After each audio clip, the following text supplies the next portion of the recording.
Media sosial, aduh, Ribut tadi. alangkah naibnya itu pemimpin seperti begitu. Pemirsa Nawacita, di studio Nawacita TV pagi ini saya kedatangan tamu spesial. Namanya Pak Tamsir. Selamat pagi Pak Tamsir. Selamat pagi. Apa kabar? Terima kasih, baik. Ya, senang bisa ketemu pagi ini. Ya, bersyukur. Ya, terima kasih.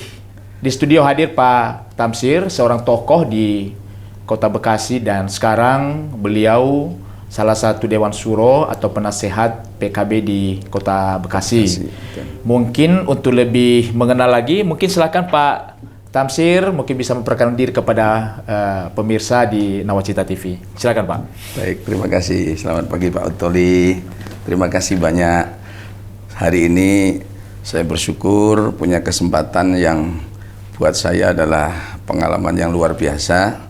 Kami merasa tersanjung karena kami bisa bekerja sama dengan Nawacita TV. Nawacita TV. Di studio hari ini saya dengan keadaan sehat. Perkenalkan, nama saya singkat saja, Tamsir. Punya makna guyonannya ya walaupun hitam banyaknya naksir. Seperti begitu Pak. Saya tinggalnya di Kecamatan Rawalumbu. Ya. Dan saya punya jabatan di pengurus PKB sebagai muhtasar. Kalau dalam bahasa muhtasar Dewan Suro. Dewan Suro. DPC PKB Kota Bekasi. Dan insya Allah saya nanti akan ikut berjuang untuk membesarkan dan menaikkan elektabilitasnya partai PKB untuk Kota Bekasi. Ya. Kemudian selain itu dengan cara semacam ini nanti PKB ini bisa terangkat elektabilitasnya. Iya. Keduanya terima kasih banyak karena sudah diberikan kesempatan untuk bisa ketemu dengan orang yang luar biasa, Pak Otoli. Makasih. Dan Nawacita TV ya. pada hari ini. Terima kasih. Baik, terima kasih Pak Tamsir. Ngomong-ngomong kan Kota Bekasi ini kan terkenal dengan sebutan Kota Patriot ya. Kota Patriot. Ada satu keberanian. Betul. Dan data yang ada juga jumlah penduduk Kota Bekasi sekarang kan sudah mencapai di angka 3,3 juta. Ya. Dan kalau melihat penduduk Kota Bekasi, saya mau sampaikan bahwa ini adalah mininya Indonesia. Betul. Ya, karena di Kota Penyangga Bekasi, ibu kota, ya. penyangga ibu kota, dan masyarakat Kota Bekasi itu berasal dari berbagai macam suku, pluralisme ya, sangat betul. Kental dan terasa di Kota Bekasi. Nah, betul. Kita melihat kan Bapak tadinya kan dari pengurus Dewan Suronya PKB, betul. Ya. Apa arti PKB bagi Bapak? PKB itu adalah suatu nama partai. Seperti partai-partai yang lain. Ya. Cuman memang di dalam partai PKB ini sangat identik, ya, sangat kental dengan keagamaan. Ya. Sebetulnya kalau dulu ada Masumi, ada lain-lain partai yang mengatasnamakan Islam. Nah kalau PKB ini sangat identik dengan Nahdliyin, bahasa itu NU lah. NU. Nahdlatul Ulama. Maka ditinjau dari sejarah berdirinya ini kan lahir bersamaan dengan adanya reformasi. Iya. Kemudian tokoh utamanya adalah Gus Dur almarhum yang begitu mendirikan partai ini. Maka disebutlah Partai Kebangkitan Bangsa. Ya tujuannya sebagaimana pemahaman kami sebagai kader dari PKB itu harus turut serta, kalau perlu malah yang paling terdepan untuk menjadi pelopor kebangkitan bangsa kita supaya bisa mencapai peradaban dunia. Kurang lebih seperti itu Pak Tali. Nah, kita melihat kan kalau partai-partai Islam ya, ini kan ada P3. Iya betul. Ada PKS. Ada Partai Bulan Bintang. Partai Bulan Bintang. Betul. Dan banyak lagi partai-partai yang lebih berbasis kepada betul. Islam. Nah, termasuk PAN, Amanat Nasional. PAN, Partai Amanat Nasional. Nah, kalau tadi katakan bahwa partai ini sebenarnya dari Nahdliyin tadi ya. Ya betul. Nah, maka apa beda PKB dengan partai-partai lain yang lebih khusus? Lebih khususnya karena memang negara ini kan sistemnya kan sistem demokrasinya dengan melalui kepartaian ya. Ya. Maka supaya melalui kendaraan partai itu masyarakat Nahdlatul Ulama yang dimaksud adalah NU itu supaya punya peran aktif yang lebih luas. Ya. Kendaraannya harus melalui partai. Maka dibentuklah Partai PKB dan diisi oleh tokoh-tokoh kader-kader dari PKB, yaitu dari NU khususnya. Tetapi tidak menutup kemungkinan karena di PKB juga membuka seluas-luasnya bagi orang yang mau menyalurkan aspirasinya melalui partai PKB, baik itu masyarakat dari keturunan Tionghoa, masyarakat dari luar agama, maksudnya non Muslim. Ya. Hanya PKB yang begitu membuka sangat luas, Ya. seperti begitu. Iya, kalau lihat memang kalau bicara tentang NU maka jumlah NU di Indonesia cukup banyak. Banyak Ya. sekali. Dan memang kita melihat bahwa orang-orang NU kan tersebar di berbagai partai politik. Betul. Sekalipun NU itu sebenarnya dia punya partai sendiri sebenarnya. Betul, Ya. betul, ya. Tetapi ini sangat terbuka sekali. Betul. Kalau kita melihat jumlah, harusnya PKB itu menjadi partai yang terbesar harusnya. Mestinya. Tapi mengapa sampai sekarang dia katakan dia ya menengah ke bawah lah? Mengapa bisa? Itulah yang menjadi PR besar bagi kami, kader-kader dari PKB khususnya, tokoh-tokoh dari Nahdliyin, dari NU itu. Memang sampai hari ini tidak bisa dipungkiri, partai kami itu urutannya masih 5, Iya. kelima ya, Ya. dan seterusnya. Tapi dengan semangat yang sama, insya Allah kami nanti mencapai untuk minimal yang sampai ketiga nih. Ya. Partai 3 besar, karena saatnya sudah digaungkan oleh para tokoh dan para kader Nahdliyin, para pucuk pimpinan NU, bahwa memang rumahnya partai politiknya orang NU ya harusnya ke PKB. PKB harusnya. Dan seperti Pak Otto tadi menanyakan, kenapa kesannya terlalu kecil kalau dibandingkan dengan jumlah penduduk atau orang yang punya kartu anggota KNU-an, bahasanya gitu, yang terbesar bahkan bukan hanya di Indonesia Pak Otto, tapi di dunia. Di dunia, betul. Nahdlatul Ulama itu organisasi terbesar di dunia. Terbesar. Bisa mengalahkan PBB dan seterusnya. Betul. Tapi ternyata memang di Kota Bekasi khususnya, buat saya 1 kursi di Kota Bekasi. hanya 1 kursi. Hanya 1 kursi. Dan itu beberapa periode hanya 1 kursi. Terus ya 1 kursi saja ya. Maka itulah saya punya semangat. Setidaknya saya sebagai kader, saya dengan kekuatan dan kemampuan serta apa yang bisa saya lakukan untuk paling tidak itu menaikkan elektabilitasnya partai. Syukur kalau Allah menentukan saya akan terpilih menjadi wakil rakyat untuk masyarakat Kota Bekasi, khususnya dari Dapil 3. Dapil 3 itu apa saja, Pak? Dapil 3 Kecamatan itu apa saja? Kecamatan Rawalumbu, Rawalumbu, Kecamatan Bantar Gebang, dan Kecamatan Mustika Jaya. Mustika Jaya. Itu terdiri dari 12 kelurahan. Dari masing-masing 1 kecamatan 4 kelurahan. 4 kelurahan. Dan itulah yang menjadi semangat kami, setidaknya PKB itu tidak hanya 1. Kalau memang pengusung atau konstituennya PKB itu adalah warga Nahdliyin, warga NU, mestinya NU itu merajai untuk di Kota Bekasi. Harus jumlah kursi yang didapat harusnya lebih banyak. Kemudian seperti apa yang Pak Otoli sampaikan tadi, bahwa orang NU ada di mana-mana. Ya. Baik di partai-partai yang lain, betul. Memang hampir seluruh mayoritasnya kita adalah warga NU. Ya, yang mengisi di PDIP, di Gerindra, di PAN, di Golkar dan sebagainya, sederet apapun partai yang ada itu ya orang-orang NU. Betul. Dan tidak akan jadi masalah besar karena selama ini terjaga dengan rapi, tidak ada masalah-masalah yang begitu signifikan atau yang membahayakan bagi bangsa ini. Ya. Seperti gitu, Pak. Nah, sekarang menarik juga ini tadi. Pak Tamsir katakan bahwa di 2004 ingin maju lah. 2024. 2024 ingin maju menjadi calon anggota DPRD di Kota Bekasi. Betul. Kira-kira apa yang Pak Tamsir tawarkan kepada masyarakat Kota Bekasi?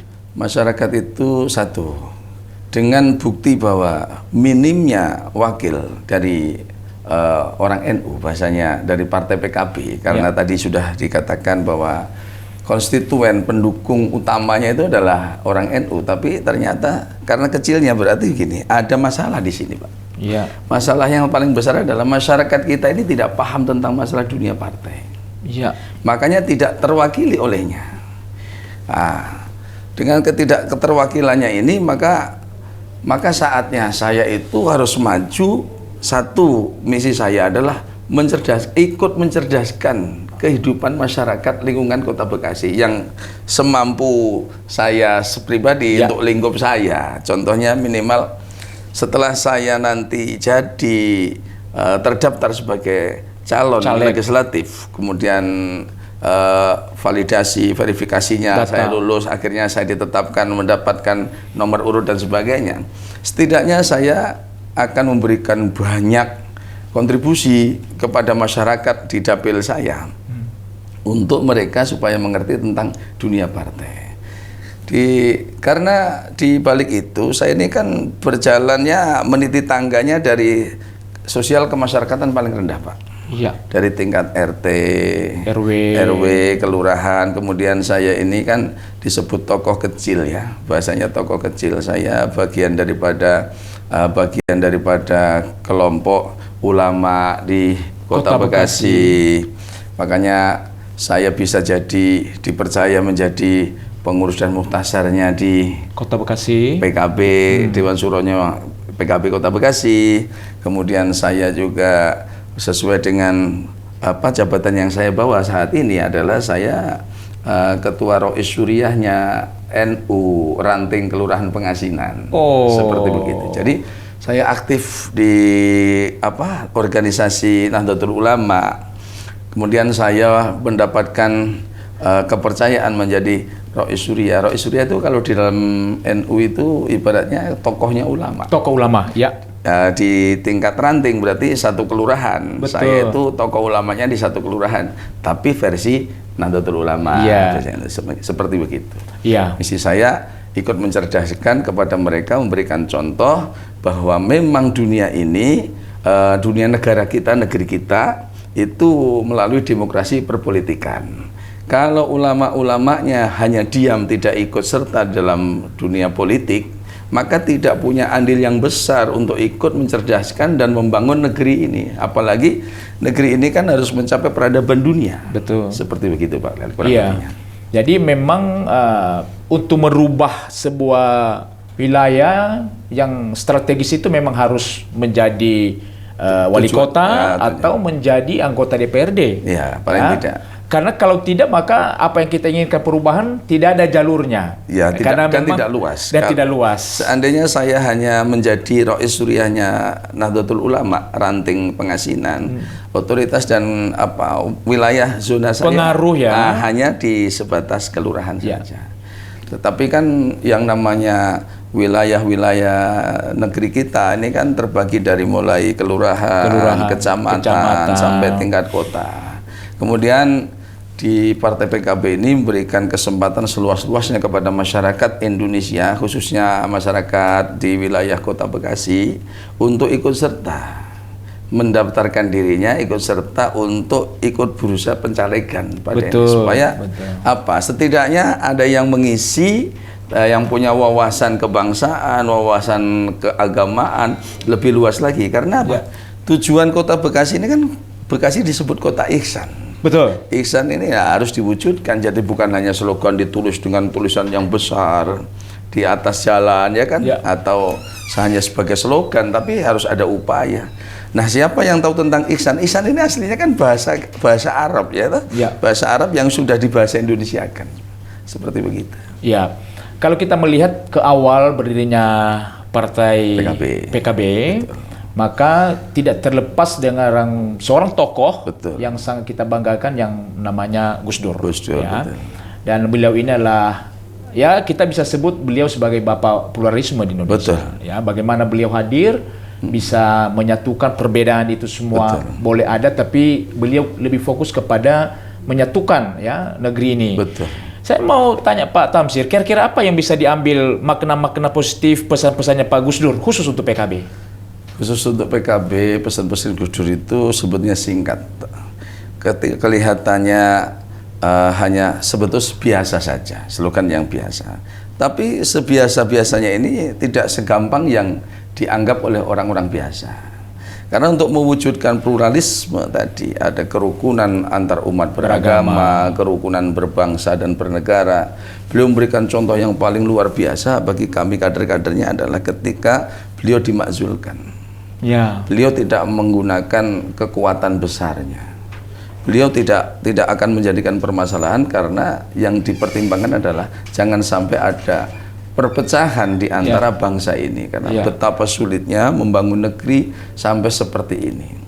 Dan akhirnya secara pribadi saya bersyukur kepada Allah karena negeri saya ini aman, Pak. Ya. Kalau dibandingkan dengan berita-berita yang beredar di media, bagaimana kekejaman Zionis, bagaimana Betul. tentang apa kekerasan yang dialami oleh Muslim-Muslim di negara-negara Timur Tengah sana. Ya. Kita ini, masya Allah, punya hati sangat sedih, sangat memprihatinkan. Nah, kami itu tidak mau negeri ini seperti ini. Ya. Jangankan sampai terjadi seperti itu. Ibarat bahasa bau-baunya saja jangan sampai tercium aromanya. Betul. Seperti itu sampai ke negeri kita. Ya. Nah, perlu perjuangan yang besar. Makanya perlu tokoh yang besar. Ya. Nah, tokoh yang sebesar Gus Dur itu kan hanya punya pesan. Dan walaupun bagaimana Gus Dur itu pernah menjadi Bapak Presiden di negeri kita. Ya. Dan sebagai tokoh dari NU, PBNU dulu beliau itu sebagai dari ketua PBNU. Ya. Kemudian dengannya beliau bisa menjadi sebagai presiden walaupun hanya presiden keempat sekitar 2 tahunan ya beliau. Tapi banyak yang sudah dihasilkan dari masa beliau menjabat. Di antaranya anak-anak kita sekarang kenal namanya barongsai. Iya. Nah, ada ucapan gongsi pacai. Gongsi pacai. Ya. Dan ada hari itu. Dan diliburkan hari Betul. itu jadi hari besar dan sebagainya. Iya. Nah, itu adalah betul apa yang Pak Oto disampaikan. Beliau adalah tokoh pluralisme yang luar biasa. Luar biasa. Dulu masyarakat kita itu kemana-mana hanya paling hebat pakai sepeda. Ya. Tapi petani sekarang sudah pakai sepeda motor. Betul. Karena waktu itu lawatan jadi presiden pertama beliau yang didatangi adalah Israel. Ya. Yang kedua ke Cina. Ya, ya. Dan itu membuat satu kontroversi bagi masyarakat kami. Ya. Kader-kader kami pun bingung kenapa Gus Dur malah ke sana, padahal sana itu sepertinya berseberangan dengan kita. Oh, ternyata bahan bakar atau BBM itu sumbernya memang dari sana. Betul. Nah, itulah yang tidak diketahui oleh masyarakat dan kader kita. Ya. Nah, itu pun harus disosialisasikan kepada mereka. Kedua, lawatannya ke Cina. Di Cina itu Pak, namanya sepeda motor itu konon katanya itu adalah seperti apa namanya home industry Pak. Betul. Setiap rumah bikin motor. Akhirnya ada masuklah motor murahnya seperti Jialing, Kimco dan sebagainya. Zaman itu akhirnya semua orang bisa mendapatkan sepeda motor. Dan akhirnya seperti ini. Ya. Masyarakat jadi maju. Nah, kemudian kebesaran tokohnya Gus Dur sudah tidak bisa dan tidak cukup disampaikan hanya dengan 1-2 orang seperti saya untuk menyampaikan, karena lain orang lagi nanti lain pandangannya. Yang paling hebat lagi Gus Dur ketika menjabat itu adalah sampai hari beliau diturunkan jadi presiden tidak serupiah pun disumbangkan untuk pesantrennya ataupun lingkungannya. Itu yang luar biasa. Luar biasa. Luar biasa buat Gus Dur. Nah, menarik tadi yang Pak Tamsir katakan bahwa semasa Pak Gus Dur menjadi presiden, dia pernah lawatan ke Israel. Iya, betul. Ada isu yang sedang berkembang sekarang, betul. Pak. Ini kan Indonesia akan menjadi tuan rumah di U20. Ya. Ini bola kaki U20 di Indonesia. Dan salah satu pesertanya itu Israel. Betul. Nah, ada beberapa kelompok orang yang punya pandangan bahwa kita menolak, artinya tidak boleh U20 Israel bertanding di Indonesia. Bagaimana menurut Pak Tamsir? Itu hal yang biasa karena memang negara kita itu bukan negara kecil, Pak. Masyarakat penduduk kita itu kurang lebih 275 juta, itu bukan sesuatu yang sedikit. Betul. Dari zaman cerita tentang Majapahit yang dulu hanya 2 agama, Pak. Baik itu hanya Hindu dan Buddha saja, itu sudah ada peperangan, Pak. Ada pertengkaran. Kalau kita mendengar cerita wayang ada perang Baratayuda dan sebagainya, itu kan walaupun bagaimanapun yang namanya negeri ini itu apa ya, di negeri manapun nggak usah terlalu jauh dengan masalah lingkupnya dunia, G20 dan sebagainya, ada Israel kemudian ada orang yang menolak atau ada yang menerima, bahasa kita ada pro dan kontra, itu hal yang biasa saja, tidak akan masalah. Maka jika tidak ada masalah kemudian kita tugasnya ngapain? Seperti tapi kira-kira menurut Pak Tamsir setuju nggak kalau orang pemain bolanya Israel main di Indonesia? Kan itu masalah pemain bola, Pak. Pemain bola itu bukan yang menyiksa orang Palestina. Betul. Mestinya masyarakat kita juga cerdas, Pak. Ya. Kemudian walaupun dia orang Israel, dia main bolanya di mana? di negeri kita. Betul. Terus dia mau bisa apa di negeri kita? Betul. Dia bukan tentara, Pak, bukan ahli perang. Dia tidak akan menyiksa orang Indonesia. Dan ini urusan olahraga ya. Ini kan bukan urusan politik. Kenapa dipertakutkan sampai seperti itu rasa takutnya? Inilah masyarakat kita itu sebetulnya memang kurang cerdas. Ya. Aslinya kurang cerdas, kurang memahami bagaimana peran politik. Ya kan? Bagaimana hubungan bilateral antar negara. Ya. Karena walaupun bagaimana kita antar negara itu punya hubungan, Pak, punya hubungan tertentu. Betul. Kalau tidak ya bagaimana? Yang namanya kita mungkin sering dulu mendengar namanya embargo. Embargo ekonomi Ya, macam-macam lah. Betapa susahnya kita kalau diembargo satu negara lain. Betul, betul. Nah ini memang tetap ada, tapi kita anggap itu hal yang kecil. Karena kita juga harus percaya tokoh-tokoh elit politik kita, para pemimpin negara kita yang sering kita doakan, semoga pimpinan negara bertambah kemuliaan dan keagungannya, supaya dapat mewujudkan kerukunan, keamanan dan kenyamanan, kesejahteraan bagi rakyat Indonesia. Harus didoakan, bukan malah dihujat, disalah-salahkan dan sebagainya. Tapi boleh, silahkan, itu hak masing-masing. Karena sejak terbukanya era reformasi yang begitu terbuka, orang bebas menyampaikan kritik. Betul. Seperti begitu. Kita hargai juga, tapi tidak perlu menjadikan kita jadikan masalah besar. Karena nanti kalau umpamanya terjadi pertandingan sepak bola, di situ juga ada keamanan yang menjaga. Betul. Seperti itu. Nggak usah khawatir. Kalau kata saya. Nah, kalau ternyata Pak Tamsir nanti terpilih menjadi anggota DPRD Kota Bekasi 2024, apakah Pak Tamsir masih memperjuangkan pluralisme di Kota Bekasi? Pluralisme tidak perlu diajarkan, karena pluralisme itu adalah menjadi adab ketimuran. Yang namanya kebersamaan, apalagi masyarakat Kota Bekasi tidak usah cemas, tidak usah ragu, tidak usah nggak usah khawatir yang non Muslim. Karena kita ini hidup bersamaan, hidup bersamaan, dan sudah terbukti kok kita ini tidak ada masalah apa-apa dengan Kristiani. Coba Bapak yang tinggal di komplek, punya tetangga Muslim, punya tetangga Hindu, punya tetangga Kristiani. Kristiani pun ada dua, Protestan dan Katolik. Ya tidak ada masalah sebetulnya. Tidak harus diperjuangkan dengan secara khusus untuk masalah pluralisme, tapi kita jalankan saja dengan mengalir. Karena gini, orang Indonesia itu memegang adab ketimuran, Pak. Adat ketimuran itu apa? Tata krama, sopan santun, unggah-ungguh kalau bahasa Jawanya. Gotong royong, saling membantu. Kalau di kampung saya itu di daerah Pati sana, tempat kelahiran saya itu kan, saya itu Jawa Tengah, Pak, dari Pati. Pati, Jawa Tengah. Kalau punya tetangga Kristen meninggal, kita ngelawat, Pak. Kita datang. Kemudian kalau ada Muslim yang meninggal, mereka ada acara tahlil, mereka datang. Ya biasa-biasa saja, tidak masalah. Karena agama masalah keyakinan. Tapi kebersamaan itu menjadi tujuan utamanya kita. Pengalaman sebagai pil pahit sudah kita rasakan beratus tahun. Kita ini dibuat tidak rukun. Nah, makanya kalau sekarang ada isu-isu hoak-hoak yang memancing-mancing keributan dan keonaran, itu bagian kecil. Dari zaman ke zaman pasti ada, tidak bisa dipungkiri seperti itu. Jadi sebenarnya kan pluralisme ini kan sudah diatur sebenarnya, sudah ada aturan. Agamanya apapun, dia akan mengharapkan keamanan, ketentraman, kedamaian, kesejahteraan. Baik di lingkup keluarga, bermasyarakat, lingkungannya, bertetangga namanya, kemudian nanti sampai ke tingkat bernegara. Hanya orang-orang yang mungkin lupa tujuan diberdirikannya bangsa ini, dan dibuatlah semacam aturan-aturan dan undang-undang, produk-produk undang-undang, hukum yang sudah ada untuk mensejahterakan supaya masyarakat ini. Karena gini, Pak, idealnya orang Indonesia itu kan punya dasar tuh Pancasila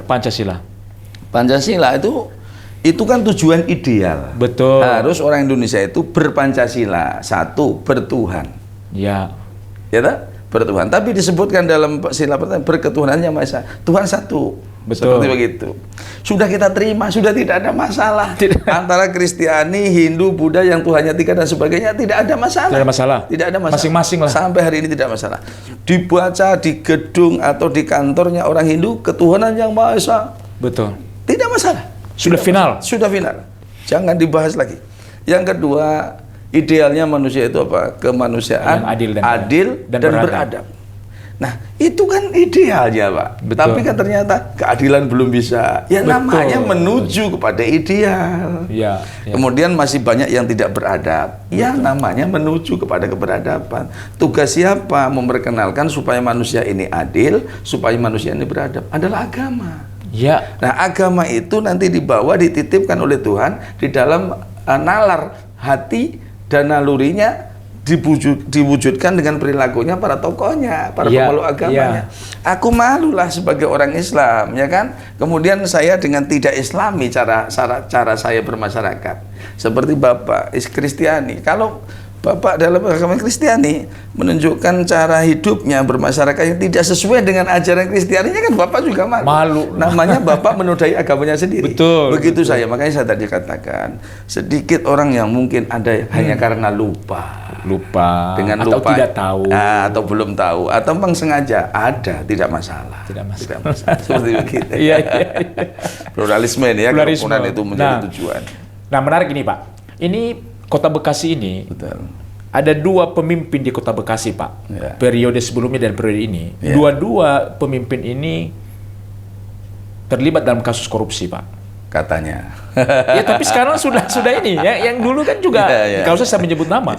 Dan yang terakhir kemarin kan kita juga melihat bahwa tersandung kasus korupsi. Ya, betul. Menurut Bapak sebagai seorang tokoh agama di NU lah, di Kota Bekasi, mengapa dua tokoh ini selalu aja terindikasi dengan korupsi? Ya, itulah. Banyak yang para tokoh, para cendekiawan, para petinggi, pejabat negara kita juga mengatakan bahwa belum sempurnanya aturan dan perundang-undangannya. Banyak, nyatanya tuh banyak tokoh dan kepala daerah tersangkut hanya dengan salah di dalam menerapkan aturan. Teknis mekanismenya. Ya. Sebetulnya ya entah ya, saya juga sendiri tidak begitu paham luas karena saya kan ya namanya manusia ya Pak Lali. Terbatas banget lah gitu, terbatas banget dengan kemampuan, daya nalar, cara beringat atau memahami dalam satu negara. Tapi kalau melingkup Kota Bekasi memang sudah, kita juga tidak walaupun merem bahasanya, kita tidak melihat dengan mata pun kita sudah mendengar bahwa kepala daerah kita tersangkut sendal korupsi dan sebagainya. Yang kedua gini, Tuhan itu diyakini oleh semua pengikut agama bahwa Tuhan itu tidak tidur. Ya, setuju. Dan Tuhan itu kan karena dengan kasih sayangnya, dengan keadilannya tidak merelakan kalau hambanya itu berlebihan.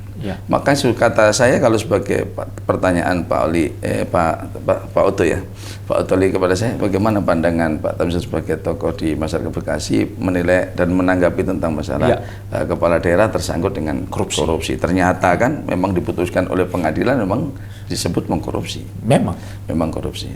Akhirnya saya bilang, tidak semua orang yang punya kesempatan bisa korupsi bisa menghindar dari korupsi. Itu satu hal manusiawi lah ya. Manusiawi. Tidak semua orang yang punya kesempatan untuk memperkaya dirinya itu dia meninggalkan. Akhirnya ya itulah. Sisi lain agama itu mengatur supaya orang ini tertib dalam kehidupannya.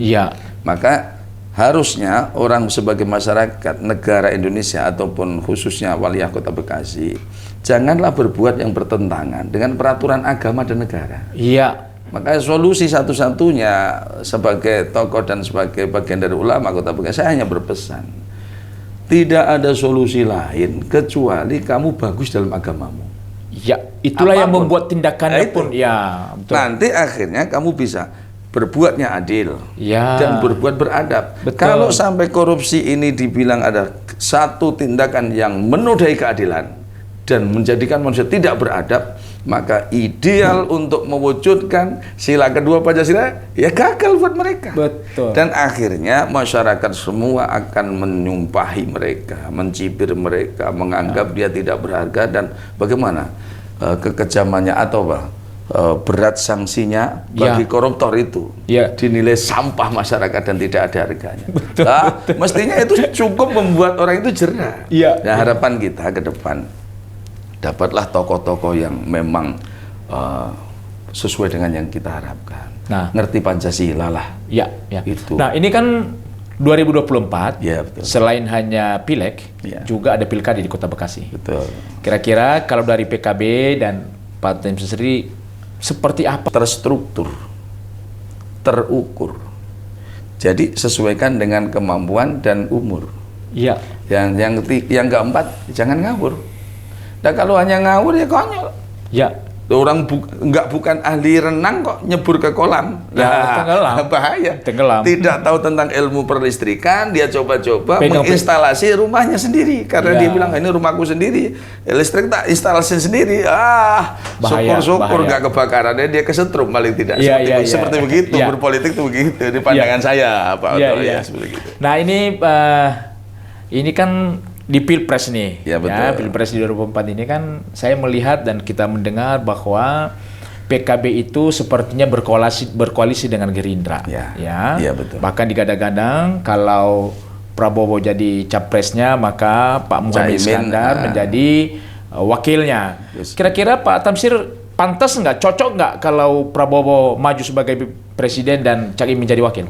Tadi kan semuanya ini kan baru wacana ya Pak ya, Wacana. baru penjajakan, belum sampai. Tapi sebagai kader dari PKB, apapun dari keputusan di DPP namanya Dewan Pimpinan Pusat, ya kita bahasa santrinya sami'na wa ta'na. Ya. Kita ikut saja. Mendukung lah ya. Nah, kita mendengar, kita taat saja. Ya. Kalau diarahkan seluruh kader dan masyarakat harus milih, ya kita harus milih. Ya, ya. Dan itu kan menjadi undang-undangnya negeri kita. Betul. Bahwa memang sudah disepakati bersama bahwa ada apa namanya perpolitikan, Ya. demokrasi per 5 tahunan dan Betul. sebagainya. Sebagai warga, ya itu tadi apa ya namanya negara apa taatilah peraturan agama dan negara. Ya. Pasti kita di mana saja nyaman, Pak. Ya. Seperti begitu. Nah, masalah nanti seperti apa Pak Prabowo dengan Gus Muhaimin Iskandar sebagai Ya. ketua kami yang memang gini, Pak. Sebagai kader partai, kita kan harus ini, Pak. Ada semut, ada rajanya. Ya, ya. Ada tawon, ada rajanya. Ya. Ada rayap, ada rajanya. Ya. Ada rakyat, ada rajanya. Ada partai pun ada tokohnya, rajanya. Betul, pemimpinnya. Nah, sebaik-baik, sepantas-pantasnya jangan mencalonkan tokoh dari lain. Nih, orang PKB, saya ingatkan.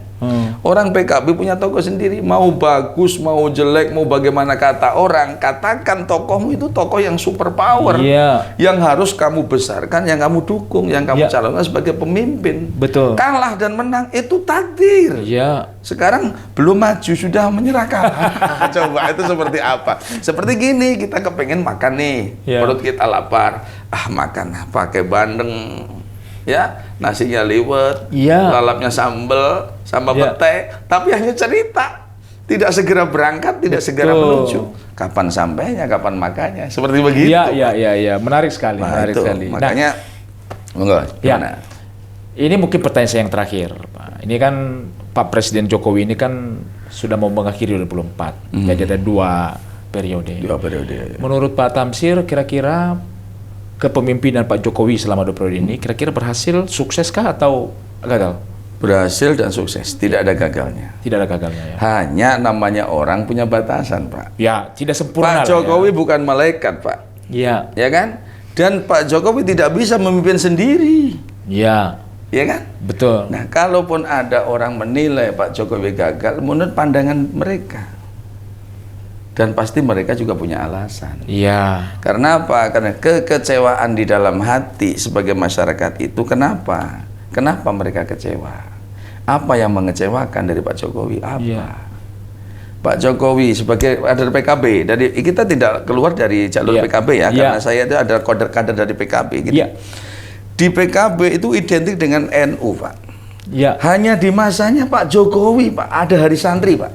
Iya, iya. Itu- Beliau lah yang menetapkan itu. Dunia tahu itu. Iya, tahu. Jadi gini, kemudian sampai hari ini yang kita rasakan, apa sih sebetulnya kekurangannya? Iya. Isunya negeri kita banyak utang. Negeri mana yang tidak punya utang? Yes.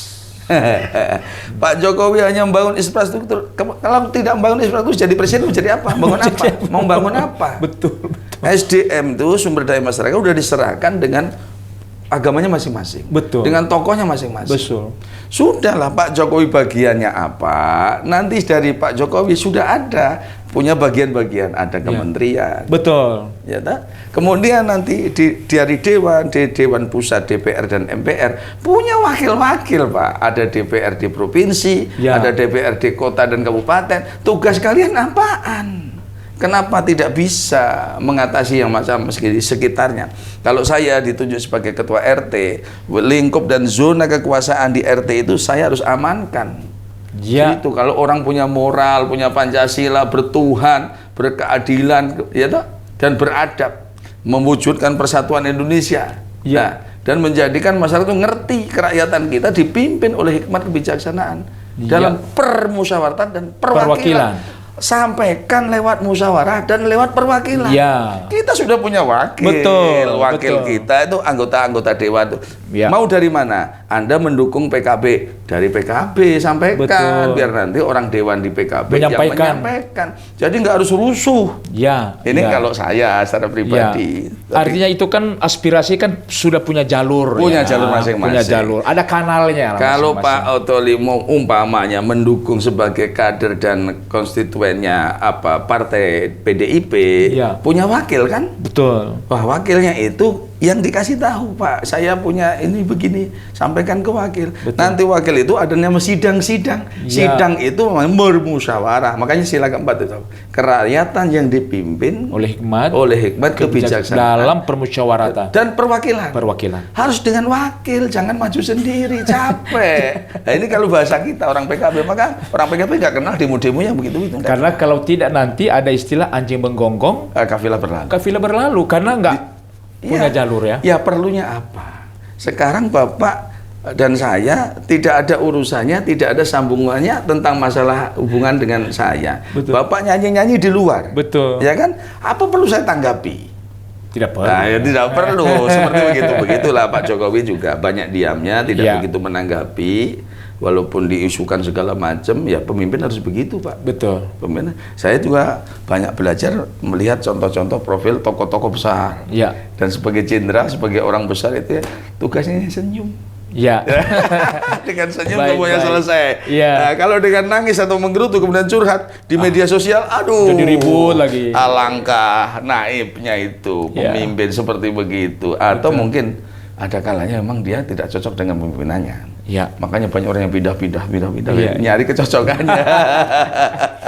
Baik, menarik sekali Pak Tamsir. Sebelum kita akhiri perbincangan kita di pagi hari ini, mungkin ada pesan-pesan buat masyarakat khususnya di Kota Bekasi, kami persilakan.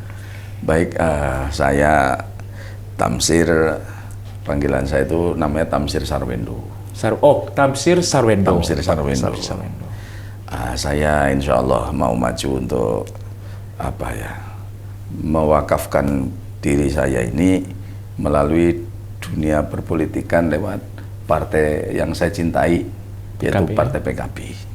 Saya insya Allah kalau memang nanti verifikasinya, validasinya lulus, saya itu di Dapil 3. Dapil 3 apa saja Pak? Dapil 3 tadi itu Kecamatan Rawalumbu, Kecamatan Bantar Gebang, dan Kecamatan Mustika Jaya. Paling tidak, kalaupun Allah tidak takdirkan saya menjadi pemimpin, saya niat baik saya adalah menaikkan elektabilitasnya Partai PKB.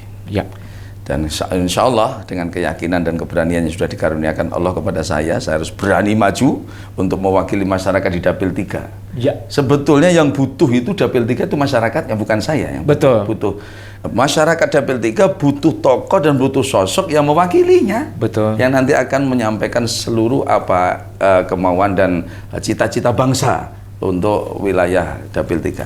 Nah, kemudian yang terakhir, orang berani itu sudah menyelesaikan 98% masalah. Orang takut itu menghilangkan 98% keberhasilan. Jadi berani saja dulu. Kalau berani jangan takut-takut. Kalau takut jangan berani-berani. Bismillah, kepalkan tangan, ayo maju. Ayo maju. Maju, insya Allah. Begitu, terima kasih. Terima kasih Pak Tamsir. Pemirsa Nawacita TV, demikian perbincangan saya dengan Pak Tamsir, seorang tokoh NU di Kota Bekasi. dan beliau punya niat untuk memberikan dirinya maju dalam Pileg 2024 dari Partai PKB di Kota Bekasi. Terima kasih. Terima kasih, Pak. Luar biasa.